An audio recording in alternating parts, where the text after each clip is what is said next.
Hey folks, Barry the Beer Guy here with ibuyOldBeer.com, and we just picked up this Cronstrom's cooler from Minneapolis, and this, I believe, there was a small gap between the dimpled metal aluminum coolers with the blue vinyl top.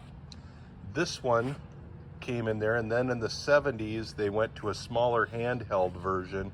But this is, I don't know, I've heard people refer to it as fiberglass, but I think it might be plastic.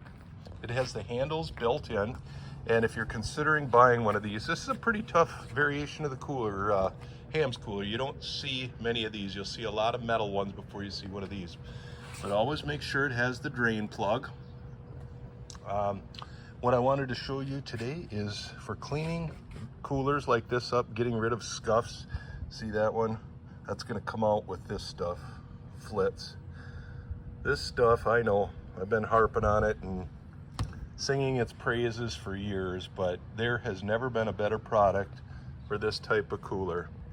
And you could literally spend hours on this polishing it up, but it will get rid of stuff like this. So let's go. Elbow grease. See this little bit of Flitz here? Oh, easy for you to see. And that stain, let's go in and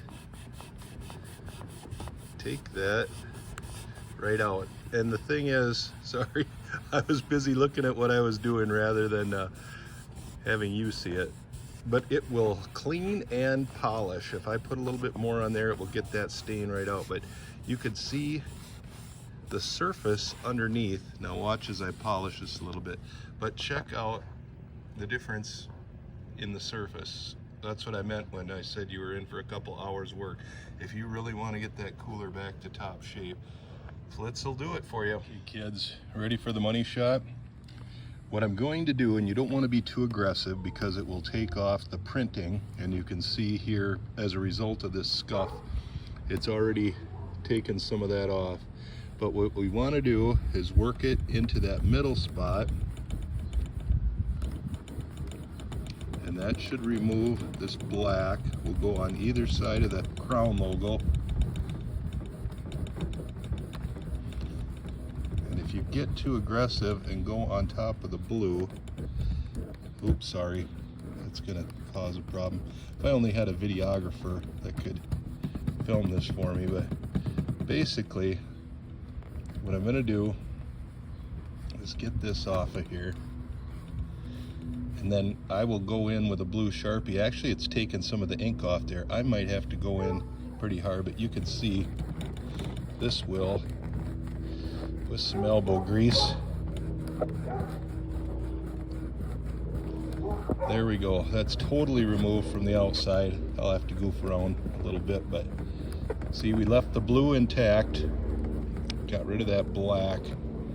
Ooh, see? There we go. Well, looks better than the black.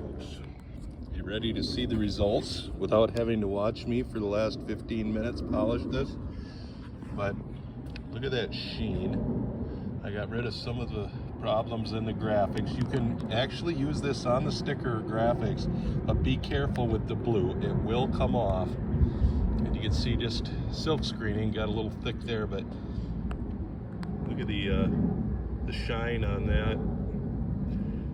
It isn't perfect, but it's a heck of a lot better than what it was. And that is all through the wonder of elbow grease and Flitz. So, like I say, I'm the heavy user. Buy the 2-pound can. It lasts me a few years, but you can get this stuff in a 4-ounce tube or all sorts of stuff. I usually go to eBay, and here are the results.